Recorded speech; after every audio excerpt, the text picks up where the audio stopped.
The Institute of Economic Affairs, together with its partners, are implementing this project that is titled Closing Gaps in Devolved Health Service Delivery in 5 counties, as I mentioned. Now, the selection of these counties is actually based on the fact that in these areas, the USAID has a significant investment, particularly in health.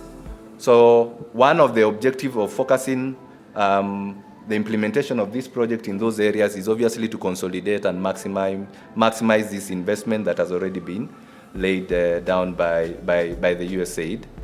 And then the other reason, obviously, these counties are actually, as you can see, geographically spread, but they also have different needs, and there are different lessons that could be learned from this because there are different stages in terms of health service delivery and citizen engagement.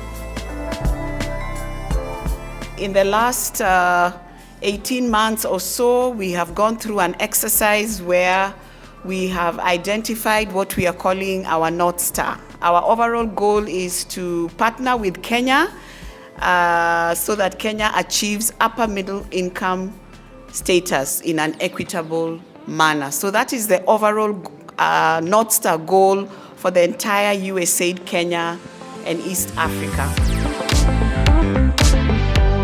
USAID has a long history of partnering with national and county governments as well as intergovernmental institutions dating back to 2013 during the implementation of the AHADI program, or the longer version, Agile Harmonized Assistance for Devolved Institutions, which many of you in the room may have been familiar with. And the purpose of that program was to improve the capacity of county governments, promote public participation, and improve governmental relations. We appreciate this partnership. Trust is a crucial factor in building a foundation of strong institutions and stability that fosters better service delivery, improve livelihoods, and bolsters private sector confidence and job creation. And fundamental trust comes from partnerships forged between government and citizens. In such a partnership, the government provides critical information about priorities, budgets, spending, while citizens have their input and oversight can be effective in influence decisions about what gets prioritized for funding and how these fundings are put to use to minimize fraud, waste, and abuse. At this juncture, we must laud the efforts that the counties have put in, allocating slightly more than 30% of the overall county budgets to the health sector, amidst all the other functions that the counties have to undertake. The KDHS has been spoken about.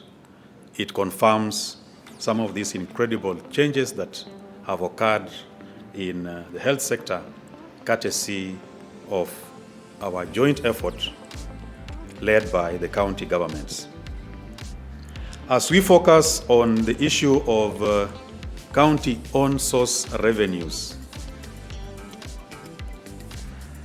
yes, we have very significant gaps which we must plug, and some of those gaps might not just be about collecting revenue, but they boil back to the institutional framework, the legal framework that exists. So as we help the counties to maximize on-source revenue and utilize those revenues, we must also then focus on some of these institutional changes that we require, including policy changes, the legal instruments, both at national and county level, the accompanying regulations, and most significantly, behavioral change.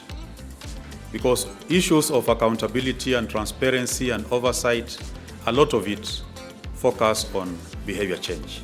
We may be having the resources, but what we do with the resources, again, is not because of absence of law or policy but it's how we behave with the money that we are given to spend.